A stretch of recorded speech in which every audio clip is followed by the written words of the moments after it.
Ils arrivent par avion, par la route ou comme ici par bateau. Ils ont quitté Khartoum et ses environs. Les voilà au port de Djouba, à l'extrême sud du pays.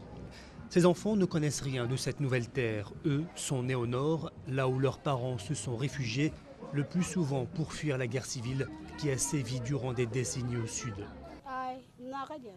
Si le sud se sépare du nord, on aura de meilleurs soins médicaux et manger ne sera plus un problème. La plupart de ces déplacés sont rentrés par leurs propres moyens. C'est le cas de Gabriel, 32 ans. S'il était revenu au sud avec le programme mis en place par le gouvernement autonome de Djouba, il aurait attendu 2 mois de plus, tellement la liste d'attente est longue. Depuis son arrivée par avion le 5 décembre, il loge chez sa sœur. Sa femme et ses enfants sont restés à Khartoum le temps de trouver un travail ici.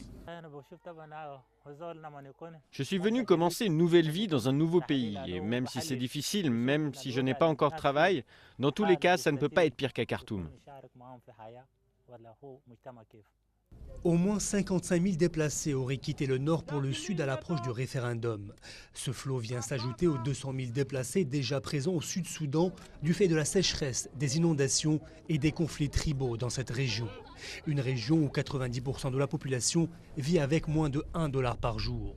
La malnutrition y est endémique, certains nouveaux arrivants la prennent à leurs dépens. Quand nous sommes arrivés ici, le gouvernement nous avait promis de nous prendre en charge. Mais jusqu'à présent, on attend. Exilés au nord, exilés à leur retour au sud, les déplacés n'ont pas forcément trouvé une vie meilleure, mais beaucoup espèrent un changement en cas d'indépendance du Sud-Soudan.